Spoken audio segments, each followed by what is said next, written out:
स्वागत है आपको अपने चैनल गुरुजी कॉमर्स में। मैं गणेश ने और आज का जो टॉपिक हम लोगों का अकाउंटिंग का एमसीक्यू टाइप क्वेश्चन जो कि आपके हर एक एग्जाम के लिए बहुत इंपॉर्टेंट है। अ क्रोनोलॉजिकल रिकॉर्ड्स ऑफ ट्रांजैक्शन में बी फाउंड इन। तो जो क्रोनोलॉजिकल ऑर्डर में हम लोग जो रिकॉर्ड करते हैं वो जर्नल एंट्री को हम लोग करते हैं। ओके, जर्नल एंट्री क्योंकि डे बाय डे हम लोग जो ट्रांजैक्शन करते हैं उसको लिखते हैं जर्नल एंट्री में, है ना, उसको रिकॉर्ड करते हैं। तो उसे आप क्या बोलते हैं? Chronological order. मान लीजिए 1 तारीख को, जैसे मान लीजिए 1 जनवरी को हमने जो खर्चा किया, जो ट्रांजैक्शन किया उसका लिखा, 2 जनवरी को लिखा, 3 जनवरी को लिखा। तो ये क्रोनोलॉजिकल ऑर्डर इससे बोलते हैं। 1 2 3 जा रहा है, सीरियल नंबर से जा रहा है, ठीक है, उसे क्या बोलते हैं? Chronological order. तो ये जर्नल में किया जाता है। Journal is primary book in which transactions are recorded chronological order while transaction are analytically records in ledger. समझ में? उसके बाद ट्रांजैक्शन को हम लोग क्या करते हैं? लेजर में रिकॉर्ड करते हैं। आगे क्वेश्चन देखिए, how does a overcasting of purchase day book affect the cost of sales and profit. या ओवरकास्टिंग यदि है परचेज डे बुक में तो इफेक्ट यहाँ पर मतलब यहाँ पर देखिए इफेक्ट करेगा cost of sale and profit को। तो क्या करेगा बताइए? Cost of sales in decrease while profit is increase, या तो cost of sale increase while profit is decrease. तो यहाँ पर जब ओवरकास्ट कर रहा है परचेज को, इसका राइट आंसर हो जाएगा आपका cost of sales in increase. Cost of sales in increase while profit is decrease, है ना। इसका राइट आंसर हो जाएगा option number B. Cost of sale क्या होगा? इंक्रीज होगा, और प्रॉफिट क्या होगा? डिक्रीज हो जाएगा। देखिए, cost of sale is increase while profit is decrease. Cost of sale and profit are directly proportion when sales is increased profit is increased and when sale is decreased profit is decreased. So purchase day book affect the cost of sale and profit at decreasing point. Clear है? अब next देखिए यहाँ पर, which one of the following statement is correct. Following statement is correct. यहाँ पे देखिए क्या होगा correct? Capital of the firm is reduced by borrowing. Capital of the firm is reduced by borrowing. या तो when the there is no change proprietor's capital it is indication of loss in business. जब business होगा तो क्या business में loss होगा तो proprietor का कैपिटल में कोई तरह का चेंजिंग होगा? यहाँ पर बोला कि नो चेंज, तो ये गलत है। चेंजिंग तो होगा ना, क्योंकि लॉस होगा तो चेंज होगा उसके कैपिटल में, अब प्रॉफिट होगा तो उसका कैपिटल में चेंज हो जाएगा। लॉस होगा तो कैपिटल से डिडक्ट किया जाएगा, अब प्रॉफिट होगा तो कैपिटल में ऐड किया जाएगा। तो ये ऑप्शन तो होगा नहीं। Capital of the firm is reduced by borrowing. जो उधार लिया जाता है वो फर्म में मान लीजिए कोई बिजनेस चला रहे हैं, आप उधार लिया, बोरोविंग लिए, तो क्या वो कैपिटल से रिड्यूस होगा? तो ऐसा नहीं होगा, है ना। नेक्स्ट देखिए, nominal accounts refer to false transaction. क्या नॉमिनल अकाउंट फॉल्स ट्रांजैक्शन करता है? ऐसा कुछ नहीं। नॉमिनल अकाउंट में क्या होता है? ये प्रॉफिट एंड लॉस से रिलेटेड ट्रांजैक्शन होता है, उससे आप नॉमिनल अकाउंट में ट्रांसफर मतलब रिकॉर्ड करते हो, है ना। तो नॉमिनल अकाउंट ये कहता है कि ऑल एक्सपेंसेस, लॉसेस और इनकम गेन सभी को रिकॉर्ड करना है तो नॉमिनल अकाउंट में, ठीक है। लेकिन ये गलत है। Real accounts related to assets of the business, ये सही आंसर है आपका कि रियल अकाउंट रिलेटेड है बिजनेस से। समझ में आया? तो इसका right answer option number D होगा, real accounts related to the assets of business.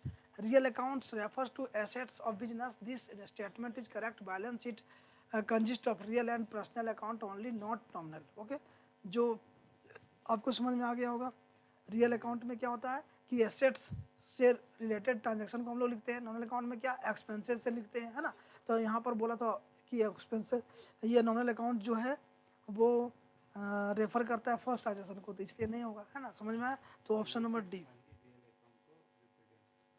तो रियल अकाउंट को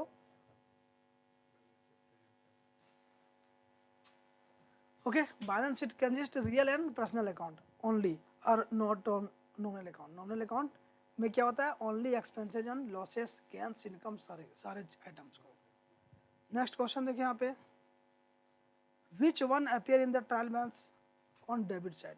इसमें बताइए डेबिट साइड में ट्रायल बैलेंस में क्या क्या रहता है वो आपको बताना है। तो केस ये डेबिट साइड में रहता है ना, क्योंकि एसेट्स को हमेशा डेबिट बैलेंस होता है, तो केस रहता है आपका ऑप्शन नंबर ए सही होगा।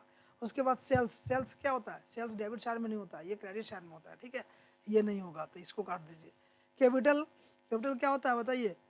कैपिटल डेबिट होता है या क्रेडिट होता है? तो कैपिटल भी आपका क्रेडिट होता है, ये भी नहीं होगा। सेल्स रिटर्न ये होता है आपका डेबिट बैलेंस। तो ए और डी आपका राइट आंसर है। ऑप्शन नंबर 3 इस क्वेश्चन का राइट आंसर होगा।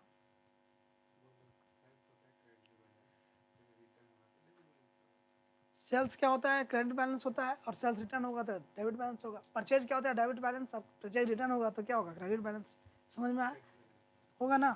चलिए, तो यहाँ पे ऑप्शन नंबर 3 इस क्वेश्चन का राइट आंसर है, ए और डी। देखिए यहाँ पर एक्सप्लेन करके बता रहा हूँ मैं। Item which are recorded on debit side of a trial balance, तो क्या क्या एसेट्स। एसेट्स में आपका जो भी एसेट्स हो, यानी कि फिक्स्ड एसेट्स हो, करेंट एसेट्स हो, टेंजिबल एसेट्स हो, इंटेंजिबल एसेट्स हो, सभी को हम लोग डेबिट साइड में लिखते हैं। क्लियर है। कैश भी उसमें इंक्लूड रहता है। ओके, केस क्या है, तो करंट एसेट्स है। उसके बाद एक्सपेंसेस एंड लॉसेस, हम लोग ट्रायल बैलेंस में क्या लिखते हैं, एक्सपेंसेस को डेबिट करते हैं, लॉसेस को डेबिट करते हैं। Case is an assets having debit nature and sales return is kind of loss having debit nature. Sales return क्या होता है, तो ये काइंड्स ऑफ लॉस है। लॉस को हम लोग क्या करते हैं, डेबिट करते हैं। समझ में आया, इसलिए सेल्स रिटर्न को भी हम लोग डेबिट करते हैं। समझ में आया। Hence option third A and D is correct. समझ में आया। ओके, नेक्स्ट क्वेश्चन यहाँ पर देखिए, inventory books is use to view. Inventory book जो हम लोग किसे देखने के लिए यूज करते हैं, तो यहाँ पर देखिए दिया हुआ है ग्रुप ऑफ इन्वेंट्री, पूरा ग्रुप इन्वेंट्री, स्टॉक आइटम्स। यहाँ पे देखिए ये स्टॉक और ये इन्वेंट्री दोनों एक ही का नाम है ना, एक ही का नाम है स्टॉक इन्वेंट्री। तो यहाँ पर राइट आंसर हो जाएगा आपका all of these. Okay, all of these होगा। समझ में आया। इन्वेंट्री देखिए, इन्वेंट्री का जो होता है वो इन्वेंट्री में क्या आता है, पहले रॉ मटेरियल, रॉ मटेरियल, उसके बाद है